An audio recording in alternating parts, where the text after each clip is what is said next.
Aurélien, tu habites Chamonix? Oui. Parfait, donc Chamonix, je l'ai appelé il y a quelques jours, il est venu, donc ça c'est quand même merveilleux. Tu parles en quelques jours partir en voile cette fois? Ouais, pour la Transat Jacques Vabre, c'est une transatlantique en double, à deux, entre Le Havre et Salvador de Bahia au Brésil, qui est un peu ma deuxième passion, qui est arrivée un petit peu par hasard dans ma vie. Génial. Comme quoi, il y a des bonnes surprises de temps en temps. Excellent. Donc, raconte-nous un petit peu ton histoire. Parce que donc, tu es né à Chamonix, c'est ça? Voilà. Donc, tu es un petit peu né avec les... C'est ça. Tu es sorti avec les skis de bébé? De haute montagne, maman monitrice de ski, donc tu skis avant de marcher, en gros, globalement. Donc, c'est un peu le truc. Donc, après, enfance à peu près normale d'un jeune de station de ski, club des sports, on fait du ski et tout ça. Et puis après, à l'âge de 10 ans, en fait, j'ai découvert le saut à ski, d'abord. Le saut à ski. Voilà, donc je faisais du ski alpin, du ski entre les piquets, je ne sais pas si tout le monde voit de quoi on parle. Et puis après, à l'âge de 10 ans, j'ai découvert le saut à ski un petit peu par hasard, donc ceux qui font les grands sauts en longueur. Et en fait, pendant une dizaine d'années, j'ai fait que ça à fond. Je suis rentré en équipe de France à l'âge de 15 ans à peu près. Wow. Et voilà, et donc c'était mon focus, mon rêve, de passer... Tu t'entraînais combien d'heures par jour?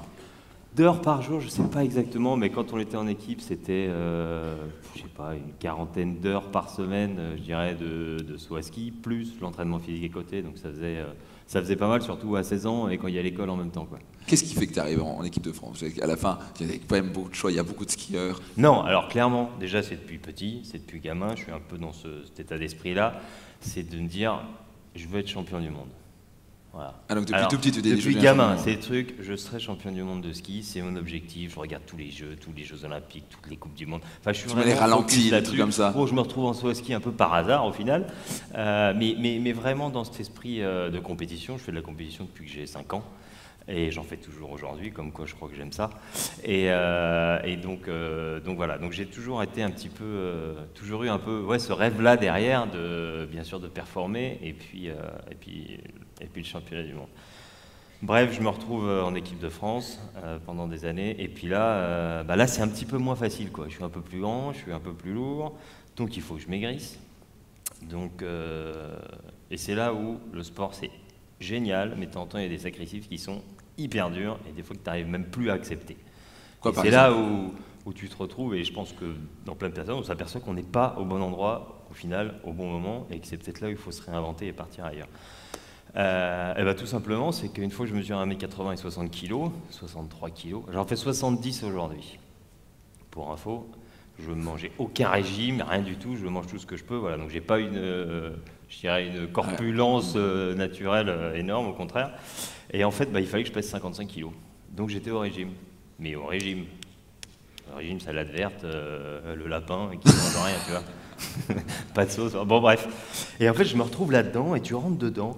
Et en gros, tu n'as plus qu'un truc qui t'obsède, c'est faire ton entraînement, faire ton saut à ski et pas manger. Faire ton entraînement, faire ton saut à ski et pas manger. Et je te jure qu'à 18 ans, tu deviens dingo. Mais hyper vite, parce qu'en fait, il n'y a plus de... Il n'y a plus de plaisir d'un coup. Il n'y a plus de plaisir, il n'y a plus de passion, il n'y a plus rien. Et en fait, je me suis rendu compte de ça un jour un petit peu par hasard, où mon père voyait bien que j'allais pas bien, mon père qui est guide de haute montagne, et puis il m'a dit écoute Auré, viens, on va se promener en montagne. Et on est parti se promener en montagne. Et en gros, c'est cette journée-là qui m'a sorti du truc, qui m'a dit mais en fait, oui, la compétition c'est bien, oui, j'aime ça, mais au final, ce que j'aimais le plus, c'était la montagne, c'était la neige, c'était l'hiver. Et au final, je me suis aperçu ce jour-là que tout ce qu'il y avait dans le saut à ski, il n'y avait plus rien à voir avec la montagne et avec mon ADN de départ, ce que vraiment j'aimais. Et donc c'est comme ça que j'ai arrêté et j'ai dit bon maintenant on va se réinventer et faire autre chose. Voilà. Génial ça. Et du freeride. Donc ça c'est venu le freeride. Voilà, et c'est de là que j'ai commencé le freeride à l'âge de 20 ans en fait. Explique-nous vraiment, c'est quoi le ski ride? Alors le freeride, à quel point simple, vous avez vu les images, c'est le ski un peu en dehors des sentiers battus, le ski hors piste.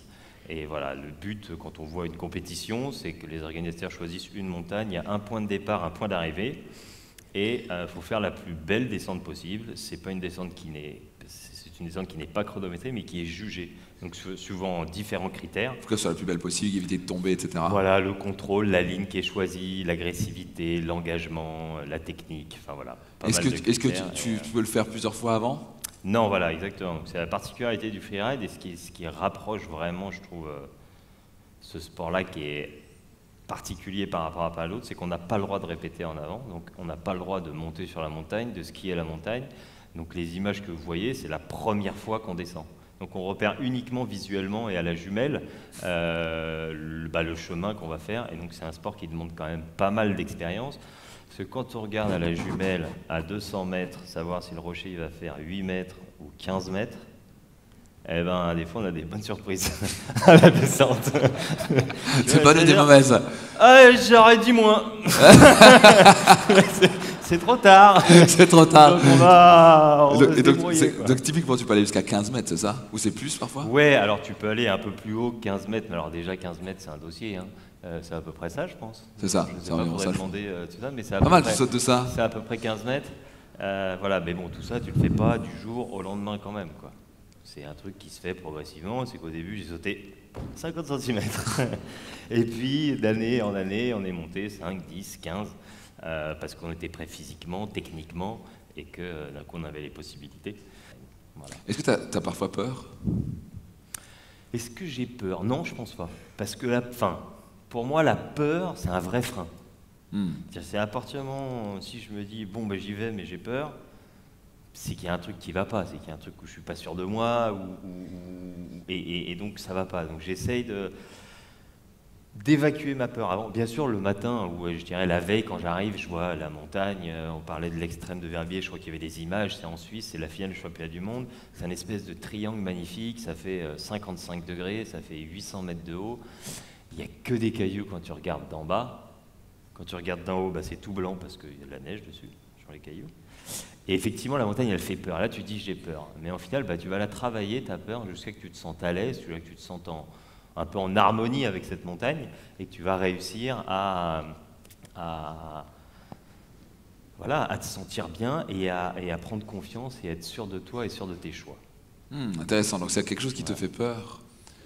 Au lieu d'essayer de dire j'ai pas peur, tu vas plutôt essayer de rejoindre cette peur-là. Ah ouais, non, exactement. Tu vas te mettre en harmonie c'est pas avec. dire j'ai pas peur, parce que si tu dis j'ai pas peur, c'est qu'au final, les potentiels problèmes, tu vas pas au final les affronter ou les masquer. Après, on est dans un élément où il y a un moment, si tu fais n'importe quoi, c'est pas, tu perds pas de l'argent, tu perds ta vie, quoi. Donc c'est quand même particulier. Donc il y a un moment, oui, effectivement, ouais, bah, ça fait peur. Bon, bah alors comment faire en sorte que cette peur, en fait, j'arrive à la maîtriser et à l'intégrer. Et comment tu fais ça concrètement? Qu'est-ce qui se passe? Tu regardes quoi? Tu fais quoi? Je regarde l'ensemble des choses. Déjà, je passe du temps. Je passe du temps à regarder, à voir ce qui me parle sur la montagne. Tu vois, ça peut être un passage ici, un petit passage là, un caillou que j'aime bien. Tiens, je dis ça serait joli à sauter. Des choses comme ça.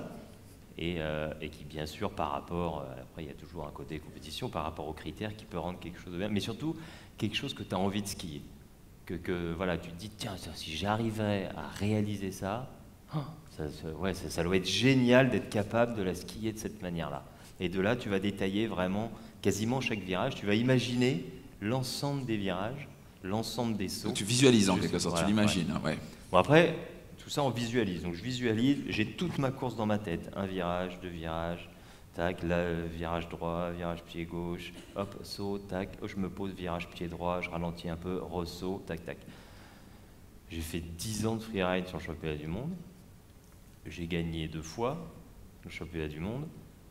Et d'avoir réussi exactement la course que j'avais imaginée, ça m'est arrivé une fois. En 120 courses peut-être, tu vois. C'est intéressant, donc c'est jamais la course que tu as vue, mais tu en avais besoin pour te rassurer. Non, mais c'est-à-dire que il y a un moment, tu vois, t'imagines beaucoup de choses, mais ça se passe jamais parfaitement. C'est jamais exactement ça, ou c'est extrêmement rare. Comme je dis, ça m'est arrivé une fois où c'était magique, et d'un coup, c'était la finale du championnat du monde en 2011. Et d'un coup, c'était... mais parce que, voilà, mais ça m'est arrivé qu'une seule fois. Et après, ça ne veut pas dire que j'y suis pas arrivé, loin de là.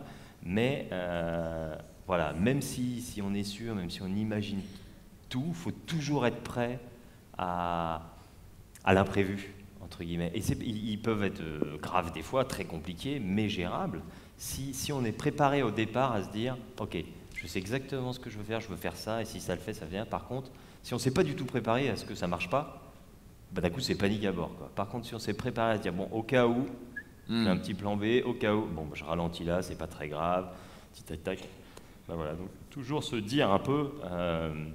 Au pire, voilà ce que je peux faire. Je sais, voilà, ça c'est le plan rêvé, et on va tout faire pour que ça marche, mais si ça ne marche pas, j'ai quand même mes petites issues de secours, entre guillemets, ou des éléments qui me permettront de gérer ces problèmes, et ce que j'ai pas... Qui trouve ça absolument passionnant, ce qu'il est en train de dire.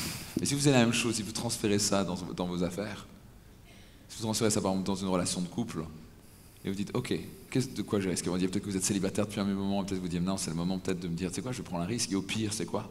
Donc là, vous avez vu comment il fonctionne? Voilà le plan rêvé. Et au pire, j'ai toujours un plan de solution. Et quand on commence à regarder ces deux solutions, la peur diminue aussi. C'est notre façon de faire. Vous faites face à la peur. Et vous essayez de, en gros, tu essaies d'en faire un ami en quelque sorte. C'est encore une fois, c'est pas la peur. La peur, ça fait ça. Tu vois? Donc là, si tu fais ça, bon, tu vas y aller parce que tu arrives à 80 km/h, donc t'as beau faire ça, ça va pas traîner tout seul, tu vois ce que je veux dire? Par contre, si tu fais ça, il y a quand même de fortes chances que tu te poses sur le dos, quoi.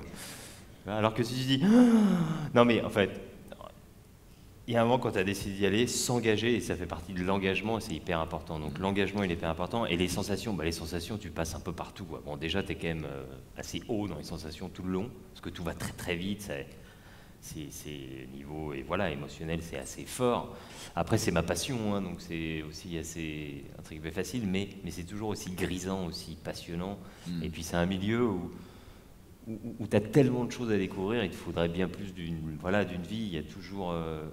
je pense qu'à partir du moment où j'apprends, ça me passionnera. Le jour où j'apprendrai plus, ça va sûrement me gonfler, comme beaucoup de choses, parce que c'est apprendre qui me nourrit, c'est ça qui m'éclate aujourd'hui. La croissance. Ouais, la croissance, grandir, apprendre. Le jour où tu stagnes, ça devient... Je sais pas, quand je serai trop vieux et que j'aurai mal partout, je pense que bon, je ferai autre chose. Ping-pong. Bonheur est derrière la peur et la croissance. Voilà. Tu fais ces freerides, tu continues à le faire. Ouais. Et à un moment, qu'est-ce qui s'est passé? Donc tu as commencé à dire, bon, qu'est-ce que je fais l'été et... Parle-nous un petit peu comment t'es allé dans la voile. Alors la voile, ça m'est arrivé complètement par hasard. Je me suis trouvé embrigadé là-dedans et pendant 2 ans, enfin pendant 1 an, je me suis entraîné à fond. Et en 2011, j'ai fait ma première traversée de l'Atlantique en solitaire. Et qui a été en fait une révélation hallucinante parce que je partais vraiment en mode je vais vivre une aventure, c'est un défi. En solitaire? Ouais, en solitaire, ouais. C'est le mieux pour apprendre au moins. Après, c'était facile. C'est simple, j'ai fait 10 ans de voile en 6 mois, donc c'était l'avantage. C'était que de toute façon, il y a un moment, tu n'as pas le choix. Si tu as du monde à bord, tu poses toujours les questions, les trucs, et à un moment, tu te débrouilles. Et bref, et donc de là est née une vraie passion, et c'est pour ça qu'aujourd'hui, je me retrouve à faire de la voile. Donc après, ça m'a plu, donc j'ai dit, je vais continuer à faire du bateau.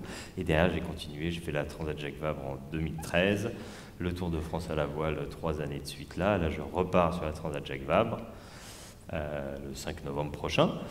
Et puis on va essayer de faire le tour du monde en 2020. Et qui voit qu'il a soif de croissance, soif d'apprendre. C'est pour ça qu'il est tellement heureux. On peut l'applaudir pour ça, c'est top. Alors, j'ai une question. Ouais. Quelles est d'après toi les qualités nécessaires pour devenir un champion, un grand champion? Les qualités nécessaires pour devenir un champion. Se connaître. Qu'est-ce que tu entends par là? Se connaître. Il y a un moment... Si on ne sait pas qu'on peut faire ça, se connaître physiquement parlant, pour devenir un champion, il y a un moment de se connaître ses capacités et la confiance. Il y a un moment, il n'y a que toi qui vas faire les choses, quoi. La confiance en soi, c'est vraiment la chose la plus... moi, si je demande à quelqu'un de me faire confiance pour faire le tour du monde en 2020, il dit ah oui, super, t'es skieur. Il n'y a aucune... Mais moi, j'ai confiance. Moi, j'y crois en mon projet parce que je sais que je vais mettre en place les choses pour être capable de faire ce tour du monde. Ou quand j'ai fait ma première transatlantique, ça faisait 6 mois que je faisais du bateau. Oui, forcément, personne ne m'a financé ma transat, ça, je vous rassure. Je n'ai même pas essayé d'ailleurs. Il y a un moment, il faut être crédible, quoi. Et surtout quand tu vas demander de l'aide. Et donc non, je l'ai fait uniquement sur ma confiance. Donc voilà, se connaître soi-même, être conscient de ses capacités, tu vois, se faire confiance un maximum, et voilà, pour essayer de grandir et rêver, quoi. Rêver parce que c'est avec des rêves, c'est avec des projets, c'est avec des envies qu'on avance en permanence.